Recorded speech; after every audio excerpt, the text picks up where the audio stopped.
What up, dude bros? I'm Frank. This is a video review of the Nerf Rival Kronos Phantom Core Edition. This blaster in the Rival series, of course firing the Rival rounds, is a spring-action 5-round internal magazine sidearm. I recently reviewed the Kronos Deadpool Edition, which is this blaster with fancy packaging and a much higher retail price. Too long didn't read, it is the same blaster mechanically with a different paint job in the Phantom Core line. So if you already watched that review and wanted it, this one's a $20 version. Even though they're pretty much the same, let's continue with the standard review.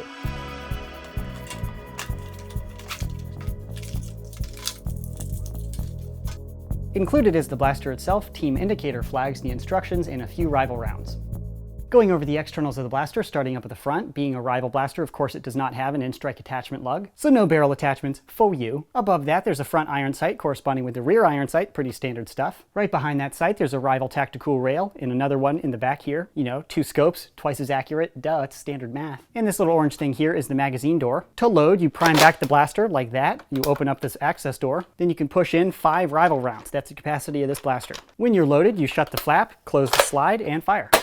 Again, this blaster is spring-powered. The prime weight is pretty reasonable. It's a smooth action, very nice. And on the back of the slide here, there are these little grips that kind of angle outward, allowing you to grip a little easier. So you're not wasting as much effort clamping in to hold down the slide, you can just push back. Not a huge deal, but it makes it more comfortable and easier to use. And at the back of the slide here, up top, you have a priming indicator. It's blank when it's unprimed, and when you prime it back, it turns orange, letting you know that you're primed. Hence the term priming indicator. It indicates whether or not you're primed. Pretty easy to read compared to other Nerf indicators on the market right now, so, you know, happy with that. And below that, there's a little unjamming button.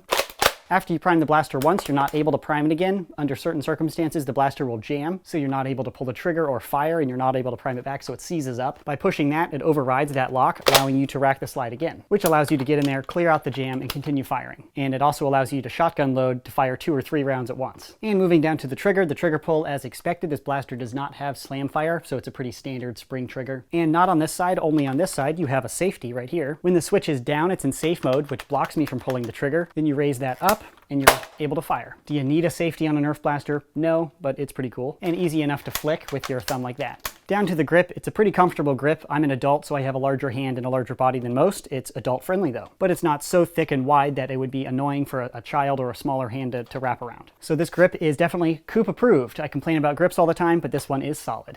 And at the bottom here, you have a lanyard mount or a team flag mount. Being a Phantom Core blaster, it comes with these 2 flags. So if you want to choose Team Red, which is trash, or Team Blue, the winning team, you're able to hook that right on there to indicate your team if you want to.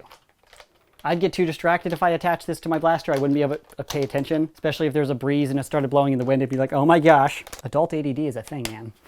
But if you must use the team indicator flags, I would recommend hooking them around like this and sliding it up on your arm like this. It's a more visible location and it's not flicking around all over your blaster. Team Blue for life, bro. You've seen these flags before. Enough on that. But that concludes the overview of the Kronos blaster. Let's see it out on the firing range. Firing standard Nerf Rival ammo at my blaster board's target rig.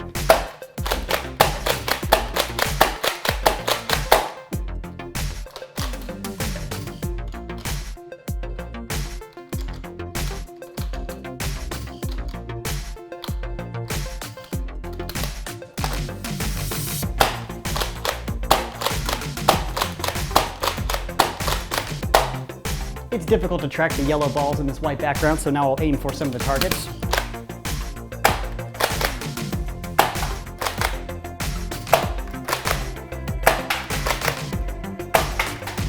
I just had to zero it in.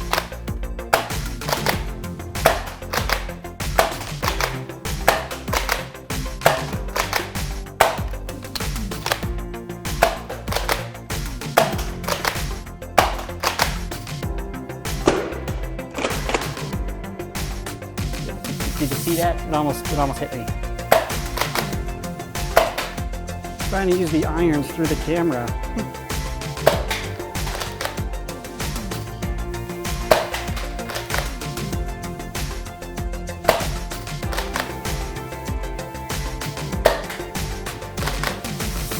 Paddles are back up.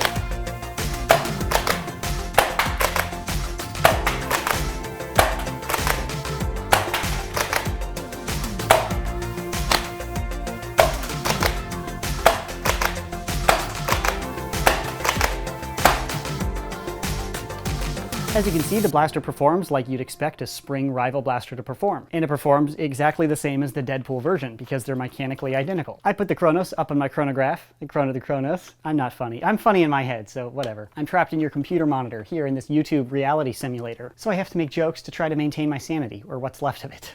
Anyways, chrono, on the chronograph, I got an average of 90 feet per second, which is the same as the Deadpool version. And it's also what the Kronos box advertises, that 90 FPS. I've chronoed many other rival blasters at or slightly above 100 FPS, so this is a little bit below those, but it's also a sidearm. So it was expected that Hasbro makes it shoot a little softer than the primaries or the larger blasters. That's the firing analysis. Now to my overall opinion on the Kronos Phantom Core Edition. My opinion is just as positive as the Deadpool Kronos blaster. I raved about this blaster, and I'm raving about this one. They're both excellent. The Kronos blaster fills, in my opinion, the last gap that the rival series had. You know, the pistol or the sidearm or whatever. 5-round capacity compared to other rival blasters, that's extremely low compared to the 100-round Nemesis, but 5 rounds is a functional sidearm.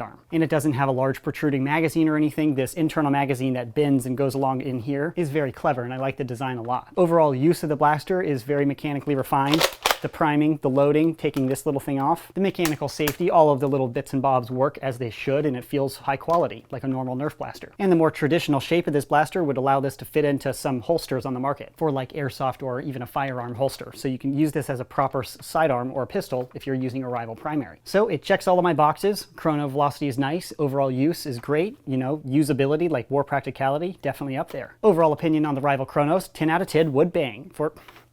I need a different rating scale here. Okay, whatever. Would definitely field in a Nerf battle. Obviously not as a primary, but as a secondary or a backup or whatever. Fantastic blaster. I really like the Deadpool version, but this one retailed for about $60 US, which is pretty expensive for 2 blasters. But it came with the fancy packaging, so totally worth it. And if you're a Deadpool fan, it is worth it. I actually bought a few extras, so now I have like 10 of these Kronos just hanging around. Money very well spent. These blasters are excellent. But adding the Phantom Core Edition at a much lower $20 retail value is fantastic. I like the appearance of it, but more importantly, the function is fantastic, and it's a great pistol. My opinion aside, hopefully I provided you all of the objective information for you to make that purchase decision for yourself. If you'd like to buy a rival Kronos, I'll leave a purchase link in the description box below. That concludes this video review. Thanks so much for watching, and as always, bros, stay tactical.